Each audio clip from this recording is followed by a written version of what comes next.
Welcome to The Neighborhood, a Mr. Rogers tribute podcast.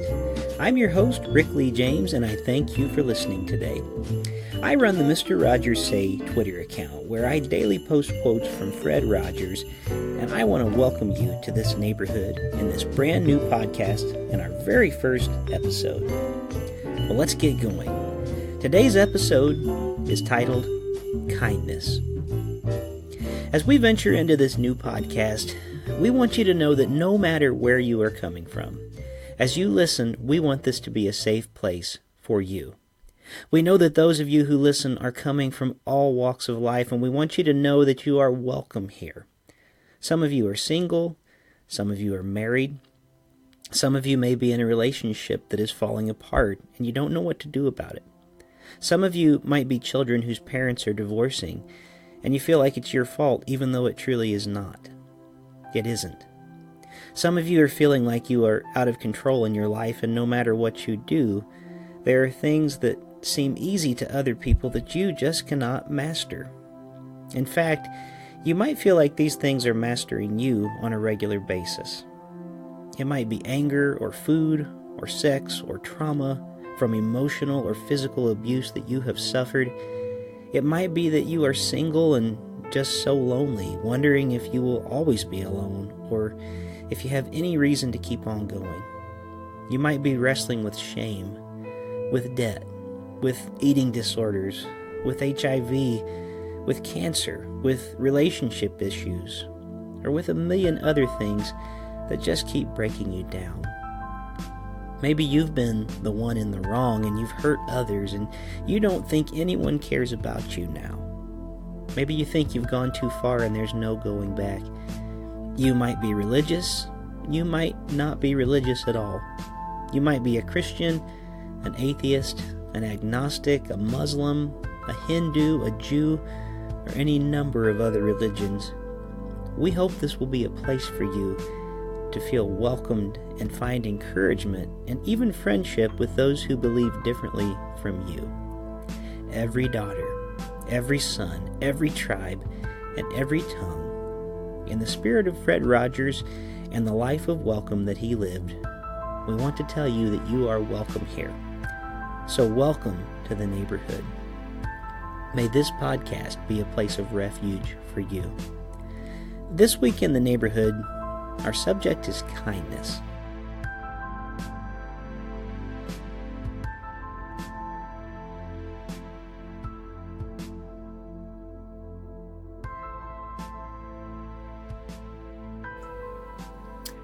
Well, often on the show, Mr. Rogers' Neighborhood, Fred would have a guest that would walk through the door. Many times on the show, it was someone like Mr. McFeely who had a speedy delivery, and he would bring a gift or he would bring something that he thought might be interesting to Fred Rogers. And today we have a special kind of gift that we hope will be an ongoing thing here on the show. We do have a guest that has arrived today. And so welcome to my guest. We don't have a doorbell or a door for you to knock on, but we have the internet connection. So David Dault, welcome to the neighborhood. I'm so glad to be here, Rick, and it feels like such an honor to be occupying the Mr. McFeely space on this conversation. Well, I am so glad to have you. David has been a friend of mine for a while, and I want to tell you quickly about him before we get into our conversation about Fred Rogers and kindness today. David is a teacher at Loyola University in Chicago. He is also an expert at helping people tell their stories, which is something that I hope we can do together as we tell a little bit more of the story of Fred Rogers each week. He produces engaging media and podcasts for public radio. He has a show called Things Not Seen, which involves conversations about culture and faith. It's an hour-long interview show. It's wonderful. I've been a guest on it a couple of times, and I really encourage everyone to check out Things Not Seen. It airs in Chicago on WYLL 1160 AM and is distributed by PRX. He is also the executive producer author and co-host of another podcast called the Francis Effect Podcast, and he is just a really great guy, a person, and a big fan of Fred Rogers, as am I. So, David, I'm so glad you can be here with us to have this conversation today. I'm thrilled to be here. Now, what Mr. McFeely would do often, as I described on the show, is he would bring something to Fred Rogers. And what I have asked you to do in advance is to kind of think up some conversation points about the weekly topic. And so today's topic is kindness. And I wonder what sort of gifts of conversation you might have. What's been kind of rolling around in your head as you help us to tell this story together?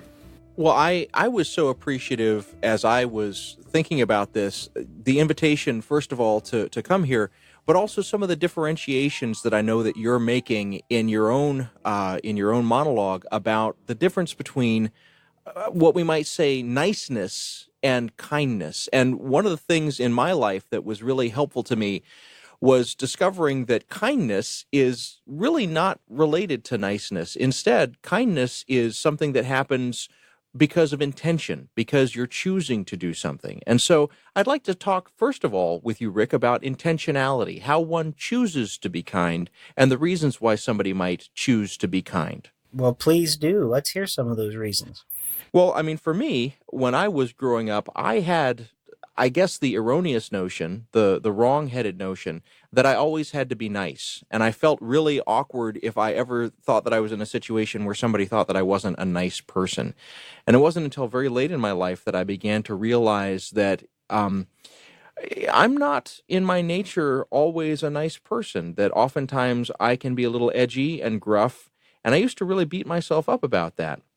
But as I reflected on it more, and Fred Rogers and his teachings helped me a lot with this, I realized that instead I could cultivate a sort of notion of kindness and intentionality of kindness that would not create in me niceness, because I don't think of myself as fundamentally a nice person, but I do try every day to be a kind person, and I do try every day to treat people with respect, and I do try every day to be a person that makes a little bit more of that kind of good in the world. But I don't think at the end of the day that necessarily has to make me a nicer person. But I'm curious what you think about that. Do you struggle with this niceness, kindness tension in your own self? I do, and I think I often want to be such a people pleaser that it's hard for me sometimes to differentiate. But, you know, one of my very favorite clips of Mr. Rogers' Neighborhood, and you can find it on YouTube, by the way. It's where Mr. Rogers gets angry at Mr. McFeely. And so since you're kind of in that role today for our conversation, it's an interesting thing to look at, because Mr. Rogers is putting a puzzle together. And then at the back door in the kitchen where Fred Rogers is putting the puzzle together, Mr. McFeely is knocking at the door, and he's often very impatient when he arrives, and he comes in, speedy delivery, speedy delivery. And Mr. Rogers is trying to finish this puzzle because he has to send it somewhere. And of course, McFeely is the delivery man. And Mr. McFeely sits down, and Fred has a few pieces left, and he's trying to get the pieces in place, but the whole time Mr. McFeely is just egging him on. Gotta go, gotta hurry up, speedy delivery, let's go, gotta hurry. And you can see in the show, Fred is getting agitated, and he's getting angry, and he just can't get the pieces in time. And finally Mr. McFeely tells him, I've got to go right now, something to that extent. That's of course a paraphrase. And so he grabs the puzzle up, Mr. McFeely does, and Fred Rogers stands up to help him get out the door, but he tells Mr. McFeely, he says, this makes me very angry to be so rushed like this, And it's a very interesting thing, because Fred isn't necessarily being nice in that episode. I think even often on the show, we think of him as just always being kind and nice and friendly to everybody. And he's not being unkind in any way. In fact, he's letting Mr. McFeely know, in probably the kindest way, that he is getting angry, and he tells him, I don't like being rushed this way. I don't like being, pressured.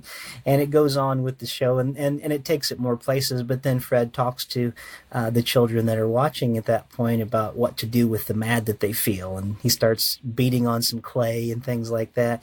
So what's interesting to me in all that is he's letting this other person that he's angry with know that he's not pleased with them right now, but he's not being unkind, and to me, that's kind of an interesting study of something he actually did on his show to show the way that we can be kind to people, even when we maybe disagree with them, or maybe even in times that we're not liking them. I don't know. Have you seen that episode? I have. It's been a few years, but I'm familiar with what you're talking about. But Rick, you just said two things that I kind of want to explore more deeply. You said earlier in your answer that you consider yourself to be a people pleaser. And then towards the end of your answer, you talked about how Mr. Rogers was teaching children. And that actually makes me think of kind of how we address this with our own children, this balance between niceness and kindness. I think that I see it in my children, maybe you see it in your children, that they want to please their mom, they want to please me, they want to please other adults, they want to be people pleasers. How do we help them to understand that they don't always have to be they can get mad too, just like Mr. Rogers showed in that episode? How can we say it's appropriate sometimes to get angry? It's appropriate sometimes to not be nice, if we can use that phrase. But even when you're doing that, it sounds like, and we can see that when we watch the clip on YouTube, that Mr. Rogers, even though he was not necessarily being nice, he was feeling anger, he was still able to be kind about it. He didn't throw things at Mr. McFeely. He didn't shout at Mr. McFeely. He found other ways to take out his anger. So how can we be helping to teach our children, and maybe other people's children, to extend this to our listeners? How can we be helping children to understand the difference between feeling like you have to please somebody all the time and actually being able to kindly tell someone else that you're displeased, or that you're angry, or that you're upset? Well, I am a big proponent of just being very honest with our children when it comes to things like that. I like Fred's approach of kind of being honest and teaching them to let the other person know what they're feeling. We've had some incidences this year where my son, who is 6, he was in kindergarten and he's about to go into first grade in this next year, but already had been experiencing some bullying at school. And we keep trying to tell him to be kind to people, and he just really is having a hard time at school with this person that, he keeps getting hit. The one day he got spit in the face. I mean, things you wouldn't even expect in kindergarten sometimes. And one thing that we tried to tell him was, it's okay to, for one thing, tell him you don't like what's going on, but also you need to tell an adult in your life that might be able to help. And I think maybe that's helpful too for children, that sometimes we need somebody else's help. And we're trying to teach our son that kindness is about looking out for the good of the other person as well, and not just only what's about what might be good for me. And I hope that makes sense in a way to him at his very young age, that he can express that things are not making him happy, but he doesn't have to do the things that are making him unhappy back to that other person either. There may be a better way and a better solution. What are your thoughts on that? You're a father as well, and I know you must have some great advice. Well, I hope so. I've got a daughter who is 9, and I have a son who's about to be 8. And one thing that my wife Kira and I have done every day that we've dropped them off from school, and when we part company with them, we give them hugs, and we say a little something to each of them individually. So my wife will say it to my son while I'm saying it to my daughter, and then we'll switch, and I'll say it to my daughter, and my wife will say it to my son. And it's this little saying: be a helper, not a herder, be a builder, not a breaker, and above all, be kind. And we've been saying that to our kids every day for years, which means that at this point they've heard it several hundred, if not a couple thousand times.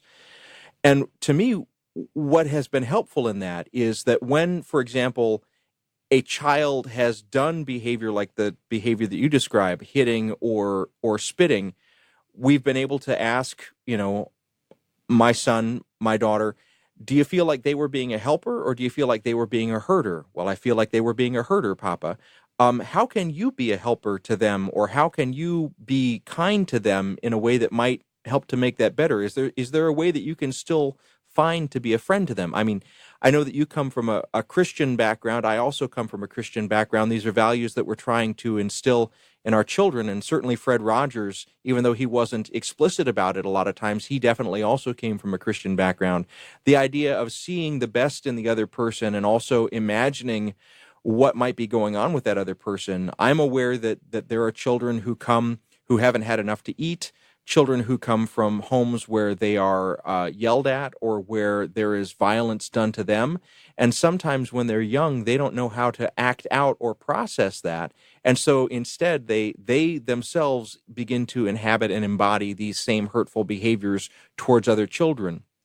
We've tried to help our children understand that sometimes it might come from a place of meanness or anger on the part of the child, but also sometimes it might come from hurt or frustration on the part of the child. Now, that doesn't mean that this kid gets to beat up on my kid. That doesn't mean that. And so having escape hatches, having my children be able to go to an adult and say, I don't feel safe, that's very important, and they're always encouraged to do that, but not to think that the other child is necessarily bad or mean or evil or wrong for doing that. That might be the best way that the child knows at that moment to work out what's going on inside of themselves. And that's what was so important with that lesson that Fred Rogers gave when he asked the question, what do you do with the mad that you feel? And he talked about pounding on a piano, or he talked about, kind of beating some clay with his fists. Those are more productive ways, but he's an adult and he's figured those things out. We need to help the children in our lives to understand that these are appropriate ways to take care of their anger, because unfortunately, sometimes adults around these children have shown them very inappropriate ways to deal with the mad that they feel. Yes, you're exactly right. I think we do our best to do it by example and to try to show that. There was something else that came out of the school year when, my son came home as well after this one particular kid there was some trouble with. And at some point, my son just kind of made the passing comment, well, because, he came in with a black eye because his dad hits him. And it was really a telling thing for us. Like you just said, often people are, especially children, they're absorbing what it is that they're being shown, and the only thing they really know to do is to show it back in the way it's been shown to them. And it really breaks your heart in those moments. And I love the way that Fred would ask this question, what would be the kindest choice? And that's really what we're focusing on here this week. How can we make those kind choices? And even when it's difficult, because it's not easy, we're definitely, this podcast started partially because of Twitter. And we have over 31,000 followers on the Mr. Rogers Say Twitter account right now. And it just keeps growing every day, and I'm grateful for it. But one thing I hear again and again from people almost daily in messages is it's so nice to have a place that just feels kind, and a place that doesn't feel like is joining in with the anger and the animosity that is going around constantly on social media. And I don't know if we're making a difference or not, but I sure hope that we are helping as we think about the legacy that someone like Fred Rogers left for us. I hope that we are beginning to ask those questions. What would be the kindest choice? How can we love another person well? Which is really, I think, what we're saying when we're talking about those things. How do we look to the best interests of another person? How do we get to the heart of what's making them ask those things? Well, I would turn the question around to you, and I would say, when we think about manifesting kindness, either on Twitter, social media, or face-to-face, what are some of the things we can help listeners to know and to spot? So I guess my question to you, Rick, would be, what would you consider to be some of the fruits of kindness? When we see kindness manifesting itself, what does that look like concretely? Well, I wonder if we'll be able to even measure that. I've been thinking about that a little bit. I wonder if sometimes the fruit that comes from that, it might not be something we will quite be able to measure, but it might be something that in another person's life who has received the benefit of kindness, that maybe it has made all the difference in the world. I think specifically about someone like Francois Clemens, who was on the show, and I've been thinking about him.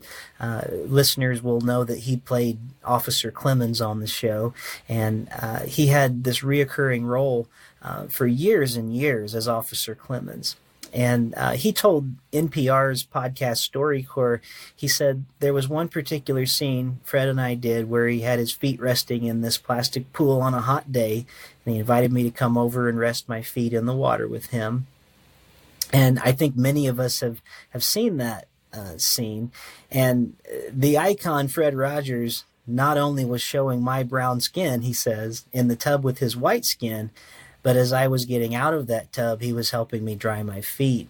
I think he was making a very strong statement, Clemens added, and he said that he discovered a friend for life in that. And, you know, that's not a social media thing, but it is a thing where, you know, obviously he had a different idea of what was happening to black people in white swimming pools, you know, at that time.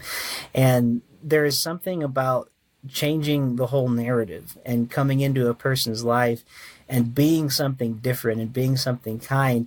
I think in many ways, having gotten to know Francois myself a little bit over the years and having him on other podcasts that I've hosted, I think it really did make a change in his life that was immeasurable. And not only just the fact that he was black, but also that he was gay and the relationship that was developed. And Fred became almost like a second father to him.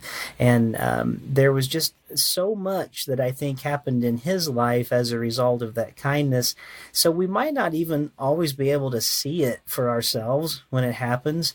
But I think sometimes on things like social media, sometimes the kindness that we might be able to display, and by the way, I'm not always very good about this on my own personal social media endeavors, but I think if we can learn to do this more and to become more kind and start to ask what would be the kindest choice, maybe I don't send that thing out that I was thinking of sending. Maybe I can rephrase this. Maybe I can look deeper into the heart of what may be causing that person to say those things. Some of it might be immeasurable on our end, but I hope we can make a difference in another person's life by extending that kindness and maybe even sometimes the benefit of a doubt.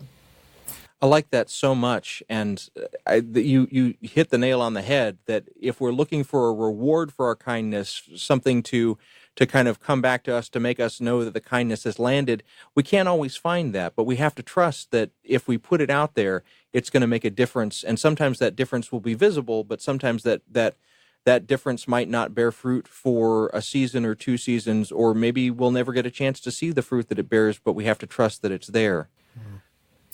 Well, David, this has been wonderful to have you on this first episode today, and we're about to go to the next section of the show, but I hope that we can do this again and again, and I wanted to let listeners know that our plan, at least at this point, is to have 9 episodes in Season 1 of Welcome to the Neighborhood, and we're going to hopefully have conversations like this every time that we come together to record, and this first week is about kindness. Each week will be a different topic that Fred displayed for us, but for now, we're going to say goodbye, and I want to thank you for stopping by with your, I'm not going to call it a speedy delivery, but I am going to call it a special delivery today. Rick, it's an absolute pleasure to be with you. I look forward to being back. Thank you again.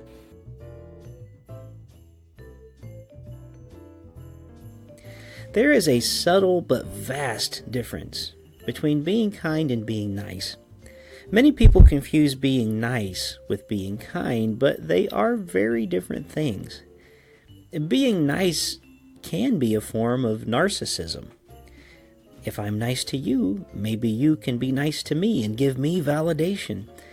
This might be happening subconsciously, but all the same, being nice can be all about me and what I can get.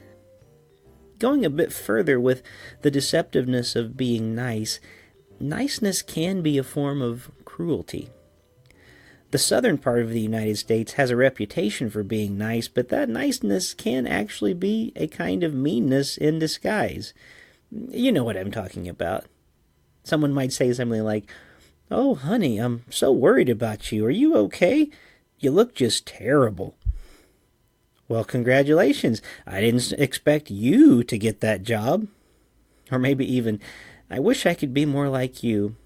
I just love the way that you don't care about the way you look. Nice isn't always so nice, is it? Kindness, on the other hand, reveals itself in a person who is good to others with no strings attached. Kindness, translated from the Greek word philanthropia, can be translated as friend of mankind or lover of humanity. A kind person is a person who warmly loves others, treating them with respect. Kindness is a kind of benevolence that sees every being as one who is created in the image of God. Well, Fred Rogers was almost a kindness evangelist. One of his most famous quotes is, "There are 3 ways to ultimate success. The first way is to be kind. The second way is to be kind. The third way is to be kind." Fred Rogers truly taught us to be lovers of all people and creatures everywhere, not just people like us. Rogers donated to several charities throughout his life, but one of his favorites was called the Human Kindest Foundation. The Human Kindest Foundation supported a prison ministry, which was in effect a religious commune where volunteers lived and worked with ex-offenders to help them complete their parole requirements. Fred Rogers deeply valued this ministry and on occasion sought the ministry's advice on how best to deal with the problem of children who were affected by prison culture. When Fred heard of an 8-year-old who said he wanted to go to jail because, quote, "you get 3 hots in a cot," he contacted the leader of the Human Kindness Foundation to see about the possibility of broadcasting a public service announcement designed to subvert the influence of prison culture on children. Daybreak Community in Canada was another favorite charity of Fred Rogers. Fred's good friend, Henri Nouwen, had moved there after leaving a prestigious teaching position at Harvard University. Daybreak is a community where people with intellectual disabilities live, work, and learn with volunteers and staff members. Fred loved Daybreak's celebration of the lives of those with intellectual disabilities and visited the community while Henri Nouwen was still living and working there. If you search the Fred Rogers archives, you will find some touching pictures of Fred at the Daybreak community, members enjoying each other's company. These were just a couple of the examples of kindness in Fred Rogers' life. When he would show kindness to others, and he would do it when there was no benefit to him in doing so. While watching an episode of Mr. Rogers' Neighborhood recently with my son, I was taken by the way that Fred was introducing the Land of Make-Believe segment of the show. He was describing a situation in the Land of Make-Believe where someone was not being very nice and was hurting others. In talking with his television neighbor, Fred was asking the viewer to consider ways that we might deal with this person in the Land of Make-Believe, and he summed up his philosophy of how he personally dealt with others with this one question: what would be the kindest choice? What would be the kindest choice? Isn't that a wonderful question for us to ask every day and in every situation? Fred Rogers was innovative in so many ways, helping us to grow up, to become people who would do our very best to make the kindest choices in our lives. In an age when social media dominates our lives, we don't always seem to make the kindest choices, do we? Social media platforms like Twitter and Facebook can be very superficial places, can't they? Social media can be wonderful place for us to keep in touch with people we love, but it can also be incredibly harmful too. Even though we try to present our best selves online when it comes to issues we care about or matters that we disagree with, we often allow the worst of ourselves to show, don't we? I wonder if we could imagine a world together where we daily ask ourselves the question Fred Rogers asked: what would be the kindest choice? Fred Rogers said in a book he wrote called The World According to Mr. Rogers, Important Things to Remember, mutual caring relationships require kindness and patience, tolerance, optimism, joy in the other's achievements, confidence in oneself, and the ability to give without undue thought of gain. In 2002, Fred gave a commencement address at Dartmouth College, and he encouraged all who were listening to be kinder and more loving people. It was in this speech that he famously said, "When I say it's you I like, I'm talking about that part of you that knows that life is far more than anything you can ever see or hear or touch. That deep part of you that allows you to stand for those things without which humankind cannot survive. Love that conquers hate, peace that rises triumphant over war, and justice that proves more powerful than greed." Fred Rogers was a Presbyterian minister, and his view of God was shaped in his view of the world. I believe Fred would agree with ethicist Stanley Hauerwas, who once wrote, "I believe that kindness is the very character of God." Because Fred believed this about his God, he also believed that he should live out a life of kindness. When Rogers encouraged children to be kinder and more loving, he believed that he was nurturing the most important part of a human being, the part that exhibits a divine spark. Fred believed that appreciation of other people is a holy thing, and once said, "When we look for what's best in the person we happen to be with at the moment, we're doing what God does." So in appreciation of our neighbor, we're participating in something truly sacred. Now that's what Fred Rogers believed. It's what shaped him into being the champion of kindness that he was. That being said, even if you don't believe like Fred did, or worship the way that Fred did, it didn't matter to him, because he still chose to see the divine spark inside of every person he encountered, and he chose to treat them with kindness.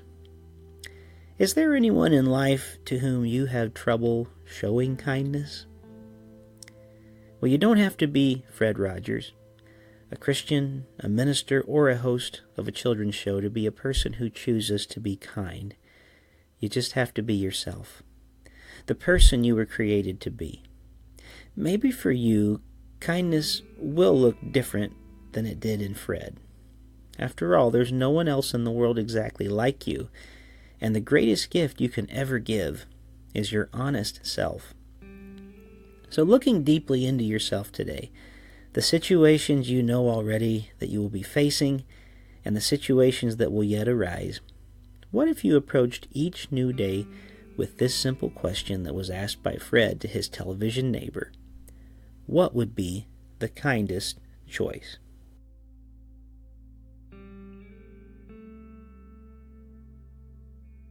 I'm very much interested in choices and what it is and who it is that enable us human beings to make the choices we make all through our lives. What choices lead to ethnic cleansing? What choices lead to healing? What choices lead to the destruction of the environment, the erosion of the Sabbath, suicide bombings, or teenagers shooting teachers? What choices encourage heroism in the midst of chaos? I have a lot of framed things in my office which people have given to me through the years, and on my walls are Greek and Hebrew and Russian and Chinese, and beside my chair is a French sentence from Saint-Exupéry's Little Prince. It reads, "L'essentiel est invisible pour les yeux." What is essential is invisible to the eye. Well, what is essential about you? And who are those who have helped you become the person you are?